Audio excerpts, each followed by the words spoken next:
Welcome back to another FPL video. This will be the team selection for Game Week 16. I'll be recapping on how I did in Game Week 15 and then looking ahead to my transfer plans. There are so many injury problems, Areola, Heung-min Son, Brian Mbeumo, and much more that will be covered in this video. I'll be talking about what I'm doing with some of the players I just mentioned, and let me know your thoughts in general down in the comment section below. If you want any questions answered, any topics you want to discuss in future videos and live streams, be sure to tune in for tomorrow's deadline stream from 9 AM UK time up until 11 AM, and sometimes we stay on a little bit more to talk even more about FPL, UCL fantasy, and much more in the world of football. Without further ado, let's jump straight into this video.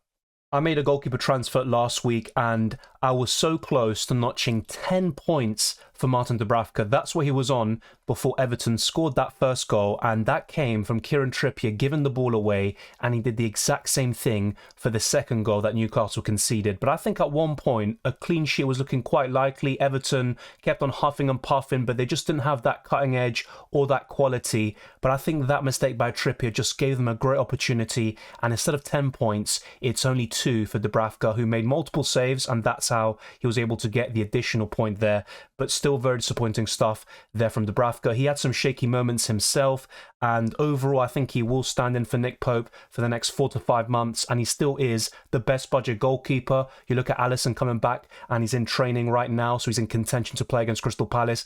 Kalel was always going to be the best option for Game Week 15, but not long term, so I think Dubravka is still the best option, especially with Areola also injured, and I'm going to stomach it and play Dubravka most weeks, but it was very disappointing in Game Week 15. This is possibly the worst backline I've ever had in FPL. I seem to say that a lot and it always seems to get worse, but Lascelles got a 1-pointer, another one who was at one stage on 7 to 8 points, including bonus, but the goals that Everton scored just completely ruined my week at one stage, and if Newcastle were able to notch that, I could have been up by 200, 300, possibly 400,000 places. So the Newcastle players were very important and they have been clutch for me, Lascelles and Gordon, but it wasn't meant to be against Everton. And Newcastle are now 16th in the Premier League table away from home, and I've been referencing this in recent videos as well. A lot of their upcoming fixtures are away from home, so that's why the triple up might not be that great in those game weeks, but in those home matches at St James's Park, that's where Newcastle will come into a league of their own. But Lascelles is actually currently flagged. That has come up just now. He's got a dead leg. I think he'll be fine, but that's also another injury that we need to take into account. So Lascelles got a 1-pointer there, and the Newcastle defensive line was very disappointing. The same can definitely be said though for Joachim Andersen, and Crystal Palace conceded very early on in that game to Bournemouth, who are in form, and Roy Hodgson is possibly close to yet another sacking, and that's not great heading into this period where Crystal Palace have some tough fixtures, and it's very difficult to see where they're going to get the clean sheets from and also the results on the board in the Premier League table. My final defender is another shock, you could argue, in Saliba. Only 1 point as Arsenal conceded 3 goals to Luton Town, and that was mainly down to David Raya, who made 2 absolute howlers for the second and third goals that Arsenal conceded. But the team pulled through. They played very well offensively. They got the victory in the dying moments of that game, but defensively things aren't looking too good for Arsenal over the next 3 game weeks. The first casualty of the December fixture period is Brian Mbeumo. He is out for Game Week 16. That is confirmed by Thomas Frank, and we have to say, you know, it's always a pleasure and a bit refreshing to see a manager being open about injuries and not doing this constant, oh, he might be available, like a David Moyes, Mikel Arteta, and many others. So we know for sure that Brian Mbeumo is out for Game Week 16 and also for the next couple of weeks. By the time he comes back, you've got the blank in Game Week 18, and not only that, he's got the African Cup of Nations from Game Week 21 onwards. So you might get 1 game week from Brian Mbeumo before he heads off with Cameroon, and as a result, he is a definite sell. It's a shame because Brian Mbeumo has been looking solid. He got an assist against Luton Town, and he also scored against Brighton 10 minutes before he was subbed off with that ankle problem. So hopefully he recovers very soon. He is a good FPL asset, as we've discussed extensively in recent videos and streams, but unfortunately he is now out, and the very obvious sell, to say the least. Next up in the midfield was another one who scored in Jarrod Bowen. He had a pretty poor first half, and it kind of reflected what West Ham were doing. They were barely hanging on. Spurs were completely dominating. They should have been 2 or 3-0 up but Jeroboam was clinical with that equaliser, and he was also involved in the second goal. No bonus points, despite the fact they was man of the match, and that was the official Premier League award. But Jeroboam, really good stuff by him, and I think he's a great option in this December period. The fixtures aren't particularly great long term, but they're still good enough, I think, for him to do extremely well. And I always said Tottenham might seem like a really difficult fixture, and on the FDR it's not favourable, but Jeroboam is facing these teams that might be high up in the Premier League table, but defensively they're leaking chances and playing down the middle and sometimes alternating to the right with Kudus. I think Bowen is a terrific FPL asset. The third midfielder was Mohamed Salah, a very popular captaincy option against Sheffield United, and it was a blank. He was subbed off early, and thankfully, that will mean he will start against Crystal Palace, because historically that's a fixture where he is sometimes rotated and benched for. But Salah, very disappointing stuff from him in Game Week 15. I thought he would produce a return, but I think that sacking for Heckingbottom also played a part. Chris Wilder coming back and shoring things up a little bit at the back. So Sheffield United might be a more difficult proposition for the next few weeks at least, but they still have a severe lack of quality, and I am disappointed with the Liverpool assets. Tsimikas being benched, Salah, of course, also blanking, and then you have Darwin Núñez coming off the bench at the very end. My fourth midfielder is Anthony Gordon, and I always said these away fixtures aren't particularly interesting for the Newcastle assets, as they're much better at home. They're second in the league table at St James's Park, but 16th on their travels. The final midfielder is one of the most consistent options about in Bukayo Saka. Yet another return, only 5 points against Luton Town despite Arsenal scoring 4 times, but Saka is the best Arsenal option, period, especially in the offensive positions. He starts week in, week out, mainly plays 90 minutes. He's the main penalty taker. He's always got that goal or assist in him. And apart from Salah and Haaland, I can't think of too many attackers who offer more consistency. You've got Heung-min Son, who's more explosive, but Saka's returned in more games compared to Heung-min Son. And once again, Saka has outscored him. And ideally you'd have both, but I think Saka is one of the best options in the midfield throughout this Christmas period.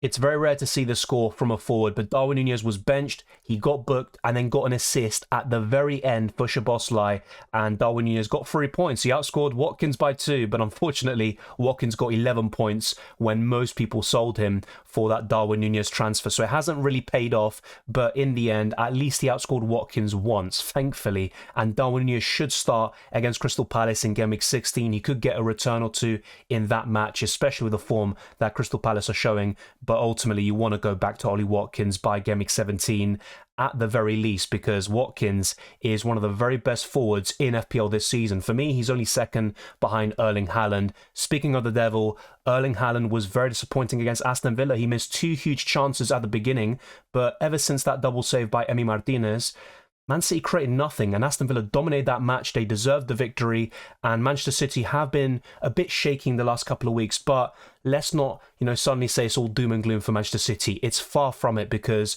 their fixture run coming up, they've got Kevin De Bruyne, who's going to return very soon. Rodri's back from suspension. They're going to go on a run. Everyone always has this kind of doubt every year, and Man City still turn up at the very end, and they're still the title favourites for me, and Erling Haaland is integral to that. He's been a bit shaky sometimes in front of goal, missing some big chances, but he's still one of the very best options in FPL. As we all know, he's going to be the most popular captaincy option in Game Week 16, and whilst Luton Town could provide some tough opposition, you'd still expect Man City to pull through. I just about secured a green arrow. My safety score was 36, and that's what I got, and it was mainly down to Jeroboam. Apart from that, you look at the returns, only Saka and Mbeumo got returns for me, and Mbeumo got injured 10 minutes later. So it wasn't a great week, but I did just about enough to get that green arrow, and before the Bowen goal, I was down to 600 to 700,000. So as you can see, there's not much separating the ranks at this stage, and I was actually on course to being around 300 or 400,000 in rank if the Newcastle defenders could have kept that clean sheet at the end, with Dubravka getting 10 and Lascelles getting 7. But in the end, I'm close to 900 points now overall, and I'm also at 721,000. My green arrow was only by 11,000 places, so it's all about Game Week 16 now. I've made a transfer already with Brian Mbeumo already out. I'll discuss the best replacements for him in the transfer section and the team selection portion of this video, but I am considering taking a -4 hit from now until the deadline, and you can see my final team in the deadline stream. I'll be discussing that. So the -4 hit is possible. I could go for a defender or even make that switch back to Watkins. So I'm going to discuss all of that in the next section. Let me know your thoughts down in the comment section below. Yesterday we saw the news in that London derby that Areola wasn't in the squad due to a wrist injury, and we did get an update from David Moyes, and he said he's just had a bit of ligament damage in his wrist, so we're not quite sure if he's ready. We thought he would be ready for the game against Tottenham, and so we'll find out. That's not really too encouraging, but David Moyes has a history of not really being that clear with injuries. Just look at Jarrod Bowen a couple of weeks ago. So I think Areola will be available very soon, and either way, he either starts or he doesn't start at all. It's not a goalkeeper situation where you're going to get some substitutions at half-time, unless they pick up an injury during the game. So Areola is in goal for me away to Fulham. The alternative is Dubravka, but I want to diversify my defence a little bit. And as bad as Tottenham have been recently, and they have this weird statistic of being in front in the last 5 games and always not securing the victory, well, it doesn't really matter because they still have a good attack. They score in every single game, and I would expect the same thing against Newcastle. So I'm going for Areola in goal away to Fulham, and let's see how it pans out. We have another flag player in FPL in Jamal Lascelles, only due to a dead leg. I think he'll be completely fine, but he is away to Tottenham, and I'm not expecting a clean sheet, so Lascelles will probably get you 1 or 2 points, but my alternatives are Joachim Andersen against Liverpool at home and Matty Cash at home to Arsenal, and that's why I could take a -4 hit for a defender this week. And then when I look at the defenders I can buy, Diogo Dalot springs to mind, especially for a Gameweek 16 punt at home to Bournemouth, Kyle Walker away to Luton, and some great long-term fixtures. And my favourite of the lot that I don't have is Pedro Porro, but he also was limping off at the very end of the game against West Ham, and he's facing Newcastle, and I'm not expecting Spurs to keep a clean sheet, so you're really relying on bonus points and also the assists for Pedro Porro. So I'm looking at the defence, and I might just wing it and play who I have and then make the transfers in the coming weeks. So it's a bit tricky, but I think I'm just going to start Lascelles, and I've got Joachim Andersen or Matty Cash to come on. My second defender is Tsimikas away to Crystal Palace. He better start, otherwise my defensive line is in huge trouble. Big trouble, as they say. But Tsimikas should start against Crystal Palace. I firmly believe that, and he's still a good option on the wild card and also with your normal transfers. My final defender is Saliba, a great FPL option overall, but I don't back him this week. And the last time these two teams faced off, it was the last time that Aston Villa lost a home game. Since then, 14 consecutive victories at Villa Park since that 4-2 win for Arsenal. Let's wait and see, but I'm expecting a very high scoring game, both teams to score, and I just don't really back Saliba or many teams defensively in Gameweek 16. It's yet another away game, and I'm not expecting much from Anthony Gordon against Tottenham. If it was at St James's Park, it'd be a completely different story, and I'd be very confident of the likes of Lascelles, Dubravka, and Anthony Gordon. But away to Tottenham, I'm just going to play him and see what he can do. Any returns, even just an assist, would be more than welcome this week. My second midfielder is Jarrod Bowen away to Fulham. I would back him to do well. He's got a great record away from home, to the complete opposite of Anthony Gordon. So with Jarrod Bowen, any away fixture doesn't really faze me, and I think he can do well, especially Fulham, who got a huge win against Nottingham Forest 5-0, but I'd still expect West Ham to score some goals, create chances, and Jarrod Bowen is the best West Ham asset, and by some distance. My third midfielder is Mohamed Salah, a great captaincy option in most game weeks, even here against Crystal Palace, but it's the early kickoff, and I think that could be enough to put me off, not to mention that Haaland has Luton Town away from home. My other two midfielders include Cole Palmer, and he is going to be my new signing for Bryan Mbeumo. It's already confirmed, actually. I did it before the price rise, which happened on the morning of Friday, the 8th of December. So Palmer away to Everton. It's not ideal for a number of reasons. One, Everton are looking very solid, and they would be above Chelsea if they didn't get that 10-point deduction. Number two, Chelsea are extremely poor themselves, and Palmer still relies a lot on penalties. That will be my third reason. But the fixtures are fantastic. Palmer got his first open play goal against Man United. It was a very well taken finish, and I think he offers insane value at 5.4 million now. And with that fixture run, you just can't ignore it, and he is the best Chelsea asset for me, and by some distance. The final midfielder is Saka, and he has a good record against Villa, actually. He has scored on the last two occasions, and he even opened the scoring scoring there for Arsenal the last time out. I think he equalised after Ollie Watkins scored the opening goal. So Bukayo Saka for me is just a consistent option. He's definitely going to play. He's even a decent captaincy choice, I have to say that. I know Aston Villa have been great. They got 2 huge wins against Tottenham and Manchester City recently. But I think Saka could be a decent option, a very good chance of a return against that Aston Villa high line. So I would generally put Saka in that bracket of Salah and Erling Haaland for the captaincy in Game Week 16. And I would anticipate another low-scoring game week, a lot of away fixtures for our players and some tough games in there. You've got Saka away to Aston Villa and you've also got Gordon away to Tottenham, stuff like that. It's just not ideal. So I think Saka, any returns he can produce will be more than welcome, and he would be a decent captaincy option as a result.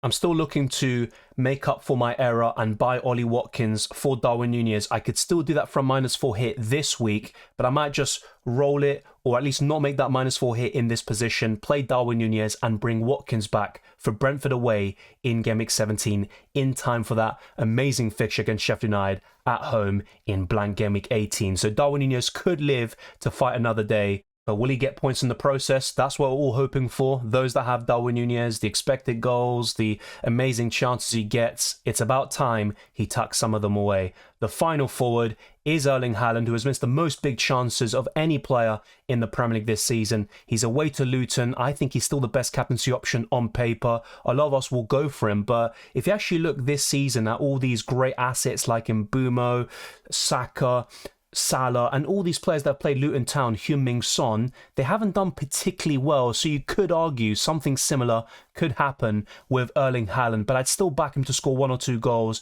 in this fixture. It's a very tight stadium. There's not much space really to run in behind, and they really press you well and make it difficult against the big teams. Their biggest loss at home this season has only been by 1 goal. So they've been really competitive against the likes of Arsenal, Liverpool and Tottenham. But I expect Man City to still win by 2 or 3 goals. My bench is as follows: Dubravka, Anderson, Archer and Cash. The bench order isn't really, that clear to me because I'm not expecting anything from Anderson, Archer or Cash, and even Dubravka, so I'm quite happy for all of them to be on the bench. It's safe to say that it's not a game week to play the bench boost in my case, but all that's left really to discuss is the captaincy, and as I've said throughout the video, Erling Haaland is my favourite option. Salah would still take the vice captaincy, and Saka or even Jarrod Bowen would be outside considerations. I think if I were to go a bit rogue, I would go for Jarrod Bowen away from home in another London derby against Fulham. Are you considering Jarrod Bowen or anyone else for the captaincy? Let me know down in the comment section below, and also in the Discord server. There's a link below, and also for Twitter and Instagram. I'm now going to head over to other sites like Drafthound and fpl.team to discuss some other transfers I could make. I have also included a link to Drafthound in the description below, and also for all my videos and live streams. It's a very important resource and you have access to so many different tools, and they are also suggesting to do Mbeumo to Parma, and I've already done that. But if we look at the other transfers, they say Saliba to Zinchenko and Joachim Andersen to Thiago Silva. I think they're on the right lines of going for a Chelsea defender with that fixture run, and Joachim Andersen's fixtures are quite frankly diabolical. So I could make such a move to Colwill or Reece James, but I don't really trust Chelsea defensively and I want to see a little bit more. I would back Everton to definitely score at Goodison Park in Game Week 16, but there's also the optimization tool and they always update things. So here they're suggesting to go for Dubravka over Areola, but that could also be influenced by the yellow flag that Areola currently has, and also Tsimikas, Saliba, Lascelles as the back three, and 4 midfielders starting. They are suggesting to bench Mbeumo, which makes sense, but with Palmer coming in, it would be Archer dropping to the bench with this hypothetical setup. And there's also many other tools like the player rankings. You can make some comparisons between different players, and you can also see the chance of scoring, chance of assisting, yellow card, and anything that tickles your fancy. Here's the fixture analysis with chances of scoring 2+ goals, so the attacking chances and probabilities, chances of winning, and also chances of clean sheets. And this is the player comparison tool I was referring to earlier. You can see the popular comparisons highlighted here, and you can choose any players that you want to compare. And there's also the predicted lineups. You can see your average ownership for your own team, expected minutes, and expected points. So be sure to check out Drafthound. I've been using it since the summer, and I also really like the tools that they have to offer, and I'd highly recommend that you check them out. Let's now head over to fpl.team to discuss some other transfer possibilities. The first hit I'm considering for Game Week 16 is to buy Ollie Watkins for Darwin Nunez on top of the transfer I've already made of Palmer in for Mbeumo, and the expected points according to FPL.team would be 59.3, but it would also be a -4 hit. And if we compare it to the other scenarios, Pedro Porro in for Anderson, and also Cole Palmer is going to be the constant in all of these scenarios, and the expected points is 58.7, so slightly lower, and it's also another -4 hit. But then there's this scenario of just making one free transfer and rolling. My squad does look worse, but there is no -4 hit, and the expected points is 58.8. So it does look like the best course of action is to just make that free transfer Palmer and also do nothing else for the time being. I can always buy Ollie Watkins in for Darwin in Game Week 17 and also take some hits later down the line as well. But I just don't think this week is particularly a great time to take these hits and be aggressive. If you disagree, let me know down in the comment section below, and thank you very much for watching this video. If you enjoyed it or found it useful, then be sure to smash the like button and subscribe if you're new. Let's try to get this video to the 200 likes. Let's keep on pushing towards 22,000 subscribers and beyond. You can follow me on Twitter and Instagram, DylanRCM, and check all the links in the description below for the Patreon, Championships Discord server, the FPL League, and also Drafthound. I'd highly encourage you to check all of them out. I wish you all the best of luck for Game Week 16 and the rest of the season, and I'll see you next time.